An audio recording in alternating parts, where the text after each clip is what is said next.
성탄 예배에 오신 여러분 모두를 환영하고 축복합니다. 여러분 모두를 환영하면서 옆에 있는 사람 또 앞뒤에 있는 사람 손 꼭 잡고 두 번 합시다. 메리 크리스마스, 홀리 크리스마스. 이렇게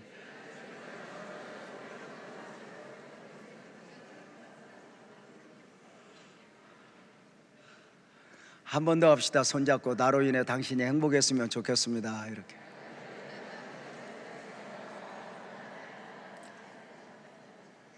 크리스마스는 그리스도와 미사 곧 예배를 합친 말입니다.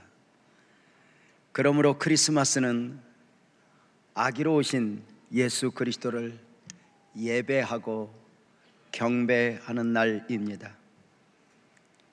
오늘 성탄 예배가 감동일 수 있음은 우리 빛나교회 공동체 전 세대가 함께하는 예배이기 때문입니다. 성탄은 하늘에 계셔야 할 하나님이 사람의 몸을 입고 메시아로 오신 날입니다. 성탄은 하늘에 계신 하나님이 육신을 입고 그 이름 예수와 임마누엘로 오신 날입니다. 성탄은 하나님의 복음이 역사의 수면 아래서 도도하게 흐르는 가운데 비로소 세상 죄를 지고 가는 하나님의 어린 양이로다 그 복음이 눈에 보이기 시작한 날입니다. 성탄은 땅밖에 모르는 사람들에게 하늘이 있음을 알게 하기 위하여 오신 날입니다. 성탄은 길이요 진리요 생명이신 예수님이 오신 날입니다. 성탄은 최고의 용서와 사랑이 무엇인가를 몸으로 삶으로 보여주신 예수님이 오신 날입니다. 아브라함과 다윗의 자손 예수 그리스도의 세계라, 새 창조의 선포, 새 나라야 새 백성으로의 선포와 함께 역사는 예수님을 중심으로 BC와 AD로 두 동강이 났습니다. 처음 성탄에 사람의 몸을 입고 오신 하나님은 너무 많은 축복을 안고 오셨습니다.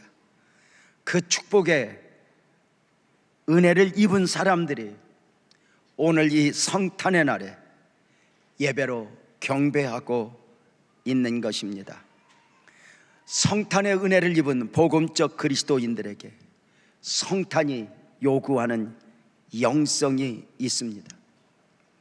성탄의 은혜를 입은 사람들이 가져야 할 영성이니 그 처음은 임마누엘 영성으로 함께 하여 주는 마음입니다. 마태복음 1장 23절에 보면은 보라 처녀가 잉태하여 아들을 낳을 것이요 그의 이름은 임마누엘이라 하리라 하셨으니 이를 번역한즉 하나님이 우리와 함께 계시다 입니다. 복음적 그리스도인들은 하나님이 우리와 함께 계시다 임마누엘의 은혜를 입은 사람들입니다. 이제 성탄의 은혜를 입은 우리 모두는 하나님을 아버지라 부를 수 있는 영광을 누리게 되었고 하나님은 이 세상 끝날까지 동행해 주시는 임마누엘의 하나님이 되어 주셨습니다. 일시적 임마누엘이 아닙니다. 내가 너희와 영원히 함께하리라 영원한 임마누엘이고 모든 상황 속에서의 임마누엘입니다. 사자굴 속의 다니엘은 결코 혼자가 아니었습니다. 풀문불 속의 사드락과 메삭과 아벳노고는 결코 저들만이 아니었습니다. 눈이 열린 사람들에게 보여지는 것이 있으니 저들도 임마누엘 그 은혜를 입었던 것입니다. 임마누엘의 축복을 이사야 선지자는 43장 1절 2절에서 이렇게 말했습니다. 야곱아 너를 창조하신 여호와께서 지금 말씀하시느니라. 이스라엘아 너를 지으신 이가 말씀하시느니라. 너는 두려워하지 말라. 내가 너를 구속하였고 내가 너를 지명하여 불렀나니 너는 내 것이라. 내가 물 가운데로 지날 때에 내가 너와 함께 할 것이라. 강을 건널 때에 물이 너를 침몰하지 못할 것이며 내가 불 가운데로 지날 때에 타지도 아니할 것이요 불꽃이 너를 사르지도 못하리니. 사랑하는 성도님들, 모든 상황 속에서, 모든 공간 속에서, 모든 시간 속에서 임마누엘 함께 하시는 하나님을 믿으시기를 바랍니다. 지금까지도 그러하셨고 앞으로도 영원히 저와 여러분들을 놓아버리지 않을 것이요 포기하지 않을 것이며, 저와 여러분들 그 하나님은 나의 하나님으로 우리 모두는 하나님의 백성으로 영원하게 될 것입니다. 이 영원한 함께를 위해 처음 성탄에 예수님이 사람의 몸을 입고 오신 것입니다. 임마누엘의 은혜를 입은 성도님들을 향한 성탄의 요구가 있습니다. 내가 입은 임마누엘의 은혜를 다른 사람에게 흘려 보내야 하는 것 말입니다. 내가 어느 정도 은혜를 입었는지, 내가 어느 정도 용서를 누렸는지, 그것이 내 안에 나만의 것으로 끝나는 것이 아니라 이 은혜가 흘러 또 다른 사람에게 가는 것 말입니다. 먼저는 성육신의 정신으로 우리 주변에 어렵고 힘든 사람들, 지극히 작은 소자들, 저들에게 예수의 사랑으로, 예수의 마음으로 다가갈 수 있어야 합니다. 특별히 오늘은 관계 속에 임하는 은혜를 더 묵상하고자 합니다. 기독교 복음의 특징은 분쟁과 분열이 아니라 하나 되게 하심입니다. 이미 성령께서 하나가 되게 하셨고 그 하나가 되게 하신 것을 힘써 지켜야 하는 것이니 에베소서 4장 3절 4절은 평안에 매는 줄로 성령이 하나 되게 하신 것을 힘써 지키라. 몸이 하나요 성령도 한 분이시니 이와 같이 너희가 부르심의 한 소망 안에서 부르심을 받았느니라. 혹시 사랑하는 성도님들, 여러분 삶의 터전에 함께가 무너진 경우가 있습니까? 어떤 갈등으로 가족 또 교회 공동체 안에서 또는 삶의 주변에서 담을 쌓고 살아가는 분들이 있습니까? 성탄의 은혜를 입은 사람들은 그리할 수 없습니다. 우리는 이미 임마누엘의 은혜를 입었습니다. 내 삶에도 내 안에도 함께 하시는 그분으로 인하여 우리는 내가 사는 것은 내가 사는 것이 아니요 내 안에 그리스도께서 사시는 것이라 고백할 수밖에 없습니다. 어느 순간 나는 내가 무엇을 원하느냐보다 내 안에 계신 주님이 무엇을 원하느냐에 방향을 잡고 살아갈 수밖에 없는 것입니다. 내 안에 계신 그 주님은 하늘에는 영광이요 땅에서는 기뻐하심을 입은 사람들 중에 평화로다, 평화의 왕으로 내 안에 오셨습니다. 그 은혜로 인하여 우리는 누군가를 용서하지 않으면 내 자신이 불편합니다. 누군가와 함께하지 않으면 내 자신이 힘들어집니다. 우리는 성탄의 은혜를 입었습니다. 이 은혜가 내 삶을 적셔야 합니다. 로마서 12장 18절 21절은 이렇게 말합니다. 할 수 있거든 너희로서는 모든 사람과 더불어 화목하라. 악에게 지지 말고 선으로 악을 이겨라. 왜 이렇게 명령하십니까? 우리를 화목하게 하신 예수 그리스도가 내 안에, 내 삶에 계시기 때문입니다. 내 안에 계신 예수님의 원하심 가운데 우리는 그가 누구여도 품어 용서하고 품어 함께 살아갈 수 있게 되는 것입니다. 임마누엘의 영성은 앞서 성탄의 은혜를 입은 우리 모두에게 주신 명령입니다. 혹시라도 우리 삶의 터전에 관계에 막힌 담이 있다면 이 성탄의 메시지 앞에서 모든 것을 헐어낼 수 있는 복된 은혜가 있기를 주님의 이름으로 축복합니다. 책을 읽는 가운데 자존심을 내려놓으면 사람이 내게 다가온다는 글을 읽었습니다. 자존심을 내려놓으면 사람을 잃어버리지 않을 수 있다는 것입니다. 사람들에게 있어지는 많은 문제들은 대부분 옳고 그름의 문제인 것 같아도 자존심의 문제라는 것입니다. 인간 내면 안에 있는 자존심은 마귀가 심어준 죄성입니다. 저울에 달면 무게도 나오지 않는 자존심이 우리 마음의 삶에 탐을 쌓고 살아가게 합니다. 성령이 주시는 화평케 하심의 요구에 순종하지 못하게 합니다. 자존심을 내려놓고 예수님의 마음으로 누군가의 손을 잡아주어 보셨습니까? 누군가에게 무릎을 꿇어 보셨습니까? 이스라엘 된 야곱이 7번 무릎을 꿇으면서 에서와 수십 년 동안 막현담이 헐어지게 되었습니다. 오랫동안 우정을 나누면서 절친한 관계를 유지하던 두 친구가 있었습니다. 무슨 일이었는지 모르지만 어느 순간 그만 두 사람 사이에 벽이 생기고 말았습니다. 저들은 가까웠던 만큼, 사랑했던 만큼 벽을 쌓고 서로를 의도적으로 상종하지 않았습니다.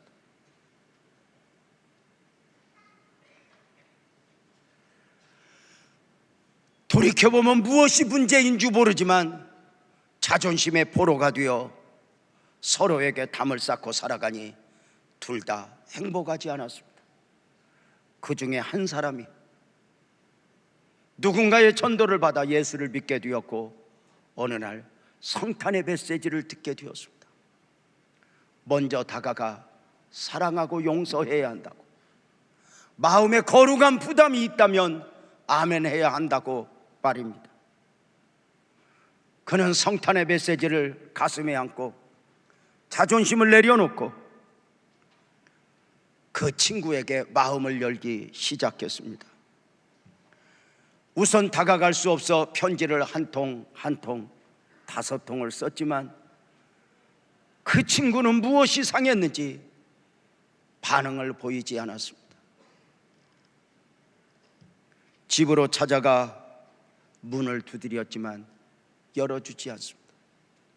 한 번, 두 번, 어느 비가 많이 쏟아지는 밖에서 문을 두드리고 있을 때 그만 안에서 친구가 눈물을 흘립니다. 밖에 있는 친구가 힘들었던 만큼 용서하지 못하고 하나가 되어주지 못한 친구도 괴로웠던 것입니다. 그는 문을 열었고 그들의 관계가 회복되는 데는 1분도 걸리지 않았습니다. 자존심을 내려놓으면 사람을 잃어버리지 않습니다. 자존심을 내려놓으면 사람을 얻게 됩니다. 여러분 어떠하십니까? 성탄의 은혜를 가슴에 안고 야곱이 그러했던 것처럼 누군가의 손을 잡아줄 수 있다면, 누군가에게 무릎을 꿇을 수 있다면 이것이 큰 은혜가 아닐까?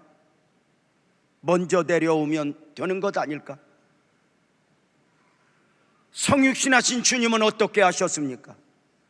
빌립보서 2장 6절 7절에 보면 그는 근본 하나님의 본체신 하나님과 동등됨을 주할 것으로 여기지 아니하고 오히려 자기를 비워 종의 형체를 가지자 사람들과 같이 되었다, 이렇게 말합니다.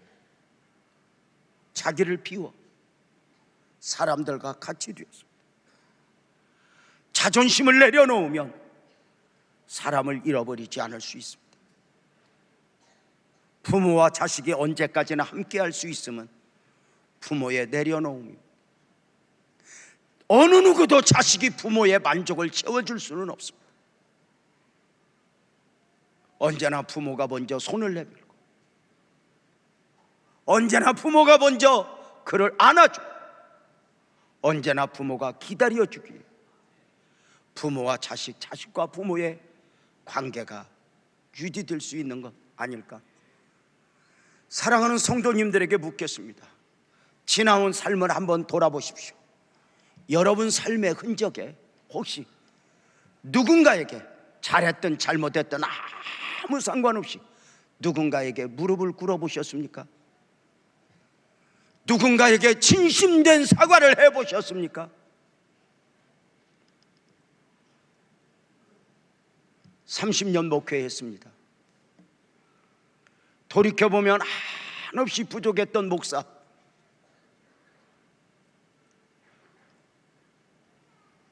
이 목사를 리더로 세우고 함께 해주신 장로님들, 또 교회 리더들 쉽지 않았을 것입니다.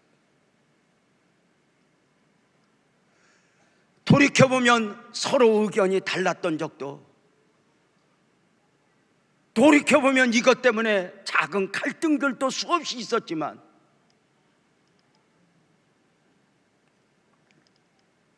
그 다른 생각들 앞에 내 생각을 관철시키고 내가 옳으다, 내가 맞다 외쳤던 것은 지금 다 부끄러움으로 남아 있습니다.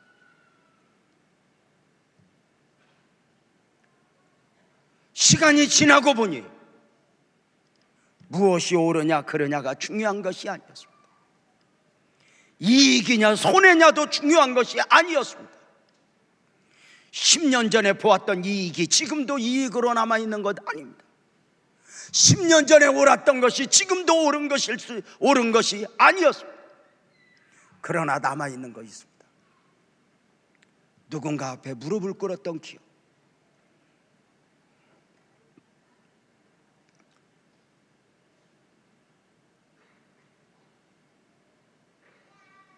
목회를 해오면서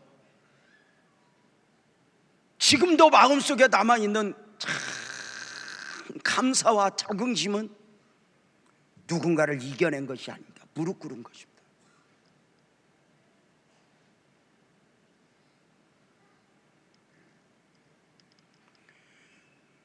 교회의 어떤 일들 가운데 누군가를 이겨도 보았고, 때로는 억울해도 보았지만 그런 것들은 아무것도 아니었습니다. 교회 일의 작은 다툼 속에 어느 한 성도 앞에서 나를 용서해달라고, 나로 인해 입은 상처를 용서해달라고 우리 아내와 함께 가서 3시간 무릎 꿇고 빌어본 적이 있습니다. 3시간 만에 막힌 담은 흘렸고 함께 끌어안고 울었습니다. 그런데 지금도 그것이 그렇게 깊다. 재명아, 너 잘했어. 너 잘했어. 너 잘했어.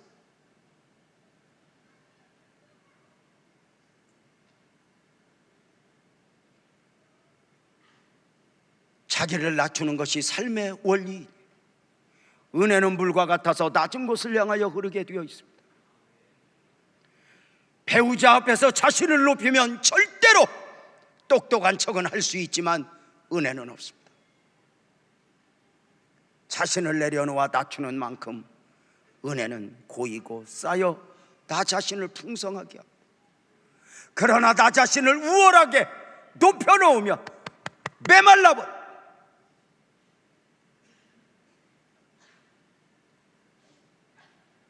성탄이 요구하는 영성에서 두 번째로는 예수의 이름 안에 담겨있는 영성으로 용서와 사랑입니다.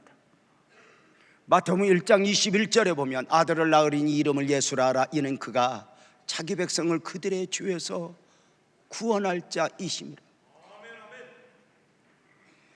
하나님이 사람의 몸을 입고 오실 때 하나님은 예수라는 이름에 용서를 담고 오셨습니다.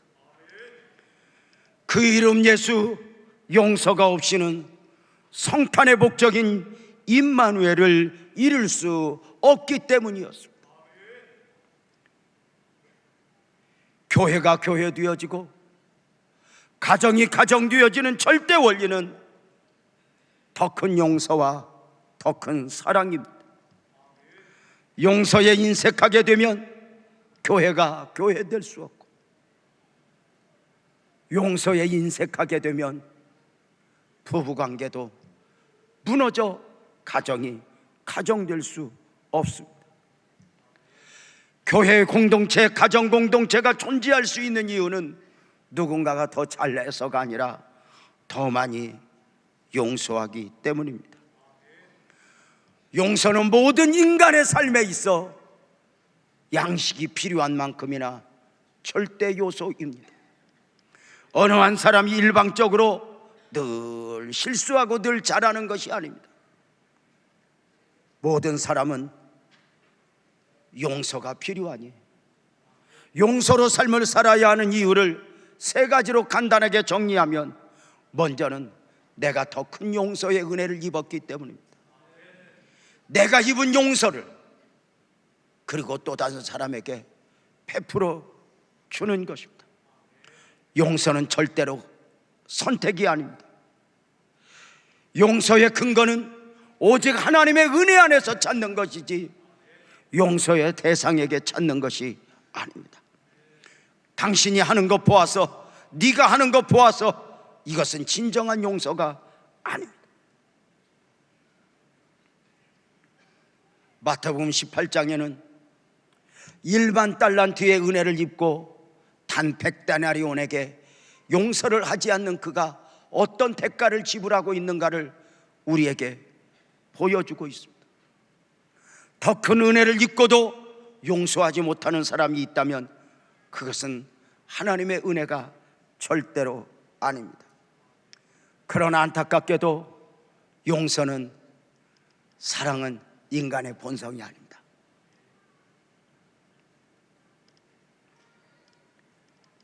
그래서 용서는 자신과의 처절한 영적 싸움입니다. 날마다 나 자신을 쳐서 복종시키지 않고는 절로 맺어지는 열매가 아니라는 것입니다. 용서는 하나님의 명령입니다. 가장 기본적 순종입니다. 아무리 충성해도, 아무리 많은 예물을 드려도 용서 없이 담을 쌓고 살아가면서 드려지는 충성은 온전한 충성도, 온전한 예배일 수도 없습니다. 마태복음 5장 23절 24절에서는 이렇게 말합니다. 그러므로 예물을 제단에 드리다가 거기서 내 형제에게 원망 들을 만한 일이 있는 것이 생각나거든. 예물을 제단 앞에 두고 먼저 가서 형제와 화목하고 그 후에 와서 예물을 드리라고 말합니다. 누군가를 미워하고 누군가 담을 쌓고 살아가면서 누군가의 원망을 하면서 예배해도 은혜는 은혜될 수 없습니다. 그런 마음으로 예배하면 아무리 예배를 드려도 여기가 메마른 심령이 되어 갈 수밖에 없는 것입니다.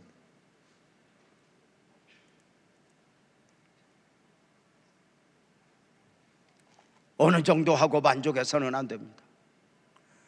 베드로는 예수님에게 형제가 내게 죄를 범하면 내가 어느 정도 용서해야 하느냐고, 7번까지 해야 하느냐고 물었습니다. 용서의 한계는 자신이 정하는 게 아닙니다. 사랑하는 성도님들, 우리가 용서로 삶을 살아야 하는 이유가 무엇입니까? 나 자신도 여전히 그렇게 용서가 필요한 존재이기 때문입니다. 그래서 삶에서 용서를 저금하면 우리는 또 얼마나 많은 은혜를 누리게 되는지 모릅니다. 우리가 돈이 은행에 저금되어 있다가 필요할 때 찾아 쓰듯이 어느 날 이렇게 살다가 은혜를 잊고 사노라면 그것이 얼마나 귀한지.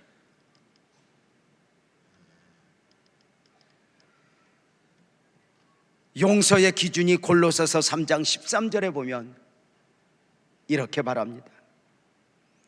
누가 누구에게 불만이 있거든 서로 용납하여 피차 용서하되 주께서 너희를 용서하신 것 같이 너희도 그렇게 하라고. 주님이 기준입니다. 더 많이 용서하고 삶을 살아낼 수는 없을까? 용서를 흘러보내면서 삶을 살아낼 수는 없을까? 왜 용서하며 살아야 하는가? 용서는 사실 용서의 대상이 아니라 나 자신을 위한 것이기 때문입니다. 인간에게는 양식이 필요한 것처럼 용서는 절대 필요입니다. 논리적으로 생각해 보십시오. 담을 쌓고 살아가는 누군가를 향하여 생각해 보십시오. 나는 저 사람 용서 못해. 나 용서할 수 없어. 내가 죽으면 죽었지 나 용서 안 할 거야. 이렇게 말하는 경우가 있습니다. 그러나 묻겠습니다. 내가 용서한다 하여 그 사람이 용서의 죄에서 자유하고 내가 용서하지 않는다 해서 그 사람이 죄에 묶여 있는 것입니까? 아닙니다. 죄는 내가 해결하는 게 아닙니다. 내가 용서의 유무와 상관없이 그 사람은 이미 주님과의 관계 속에서 충분히 회개하고 은혜를 누리고 있는 것입니다. 그는 주님 안에서 은혜를 누리고 있는데 나 혼자 용서를 못하면서 스스로 얽매여 자기 자신을 힘들게 하는 것입니다. 용서는 상대가 아닙니다. 나 자신을 풍성하게 하고 나 자신을 부여하게 하는 것입니다. 사랑하는 성도님들, 누구 아닙니다. 나 자신을 위한 것입니다. 용서는 처절한 영적 싸움이라 했습니다. 그래서 기도하는 것입니다. 그래서 이 성탄의 메시지를 받고 우리는 또 한번 마음을 기울여 보는 것입니다. 복음성가 중에 최영덕 씨가 노래했던 노래가 있습니다. 내가 먼저 손 내밀지 못하고 라고 하는 노래인데요, 이 노래의 가사를 쭉 접하다 보니까 어쩌면 그렇게 못된 우리 아내 마음하고 똑같은지 이런 생각이 들더라고요. 그러면서 또 한번 읽어보고 또 한번 읽어봤는데 여러분과 함께 불러봤으면 좋겠지만 성탄에는 별로 어울리지 않는 것 같아서 그냥 한번 읽어드리려고요. 1절 2절이 있는데요, 내가 먼저 손 내밀지 못하고 내가 먼저 용서하지 못하고 내가 먼저 웃음 주지 못하고 이렇게 머뭇거리고 있네. 왜 머뭇거려요? 내가 그러해야 하는 줄 아는데 이 자존심이, 그가 먼저 손 내밀길 원했고 그가 먼저 용서하길 원했고 그가 먼저 웃음 주길 원했네. 나는 어찌 된 사람인가? 오 강교한 나의 입술이여, 오 옹졸한 나의 마음이여, 왜 나의 입은 사랑을 말하면서 왜 나의 마음은 화해를 바라면서 그 다음 안 넘겨줘? 왜 내가 먼저 져줄 수 없는가? 왜 내가 먼저 손해볼 수 없는가? 오늘 나는 주 앞에서 몸둘 바 모르고 이렇게 흐느끼고 서 있네. 어찌할 수 없는 이 마음을 주님께 맡긴 채로 이미 내 안에 계신 예수로 말미암아 내가 어떻게 해야 하는지 안단 말이에요.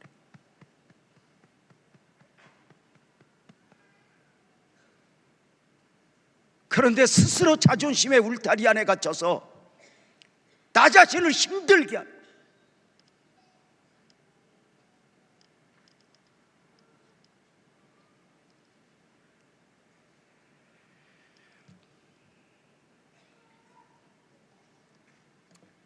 혹시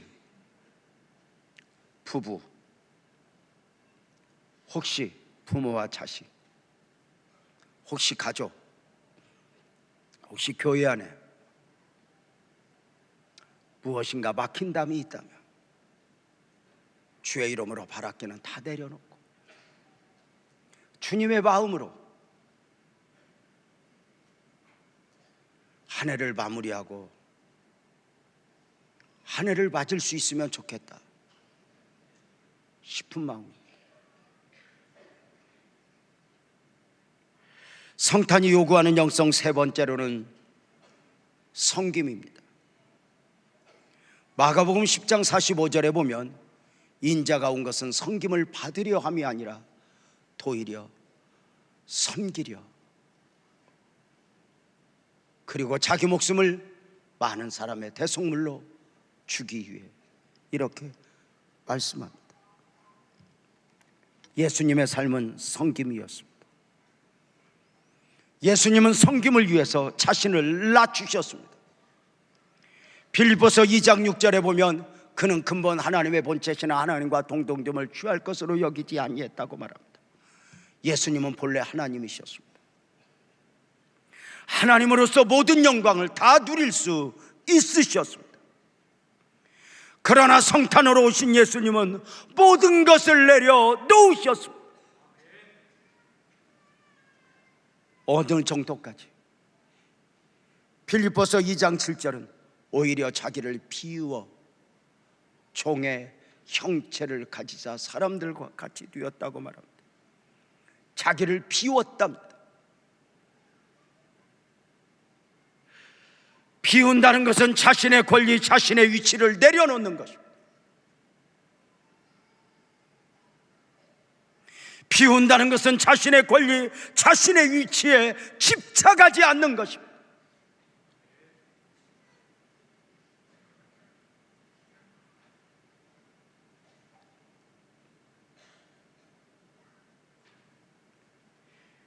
무엇보다도 비운다는 것은 자신을 맡긴다는 것입니다.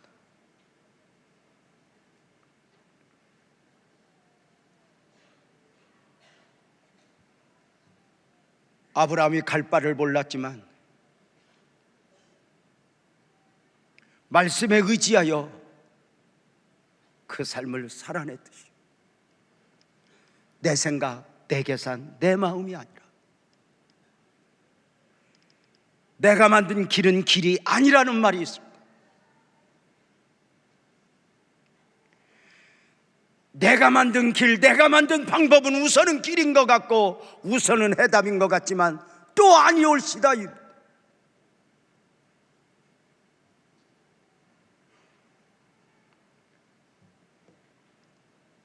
모든 것에서 내려놓을 수 있고 비울 수 있다면 그리스도인으로서 최고의 성수가 아닐까? 마귀는 늘 예수님에게 그러했듯이 우리를 성전 꼭대기에 올라가게 합니다.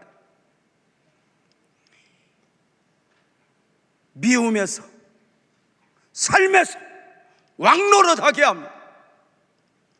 내가 이렇게 대접받아야 돼? 네가 나를 이렇게 우습게 알아?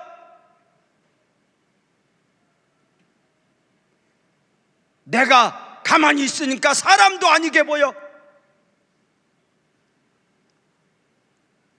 마귀는 늘 높이 올려보냅니다. 배우자 앞에서 나를 올라가게 하고 교회 공동체 안에서 나를 우월하게 하고 늘 그러하게 하고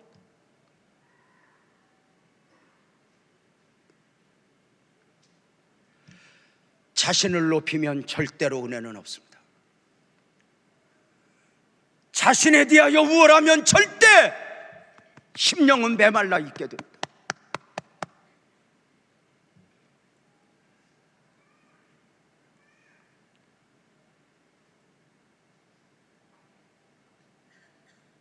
섬김은 겸손입니다. 겸손의 마음은 다른 사람을 귀하게 여겨주는 마음입니다. 예수님 마음을 가지고 사람을 대하는 것입니다. 지극히 작은 소자 하나 가볍게 여기는 것, 그것은 하나님의 원하심이 아닙니다.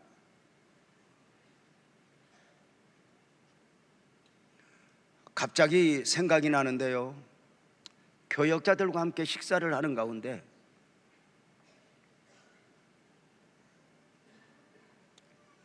영어와 그리고 우리 한국말을 함께 이야기하면서 참 그 외국 사람들이 영어로 어른들하고 이렇게 친구같이 지내는 걸 보면서 한국 사람들은 존댓말이 있어서 참 좋다, 한국말은 존댓말이 있어서 참 좋다, 이렇게 이야기를 하는 가운데 저는 그날 망치로 한 대 맞은 듯 우리 교역자 중에 한 사람을 통해서 이런 이야기를 들었어요.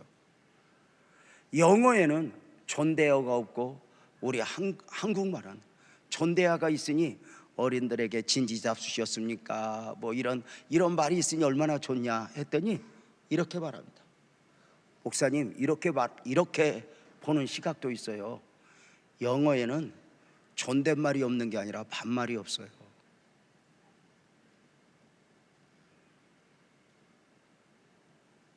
나이가 어려도 함부로 하지 않는다는 말. 근데 우리는 유교 사상 가운데 어른 말은 무조건 옳아요. 그리고 아랫사람을 가볍게 여기는 것이 우리의 삶에 젖어 있어요.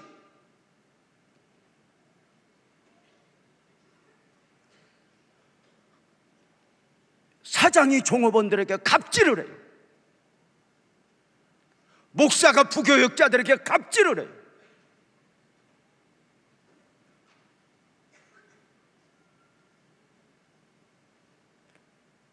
진정한 행복은 더 좋은 사람을 만나는 게 아니에요. 더 좋은 사람이 되어주는 것이죠.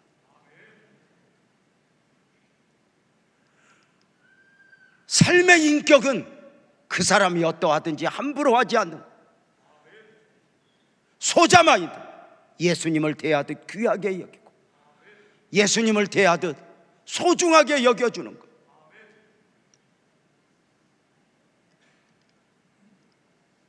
너희 안에 이 마음을 품으라고 그리스도 예수의 마음이니. 사랑하는 성도님들, 우리는 가장 큰 은혜를 입은 자로 지금 성탄 예배에 참여하고 있습니다. 여러분은 어떤 마음이었으면 좋겠습니까? 내가 입은 은혜가 나를 통하여 또 다른 사람에게 흘러가게,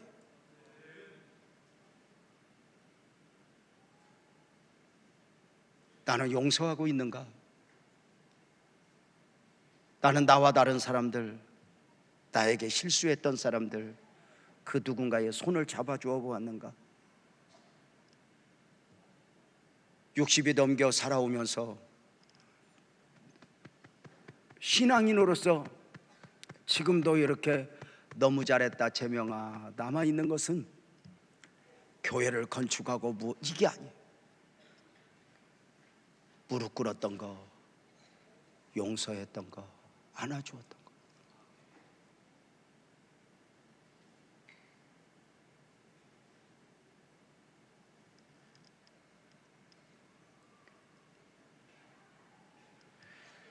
우리 예수님이 사람의 몸을 입고 오셨고 나를 자녀 삼아주심은 나에게 무엇을 요구함이 아니에요. 나의 가장 기본적 문제를 해결해 주시고 나를 실망하지 않고 나를 포기하지 않고 영원히 나와 함께하여 주시는 그분, 그 예수님 손잡고 또 한 해를 마무리하며 또 한 해를 맞이하지 않겠습니까? 크게 아멘합시다. 하나님이 여러분 사랑합니다. 그리고 그 주님이 여러분과 함께 있기를 원합니다.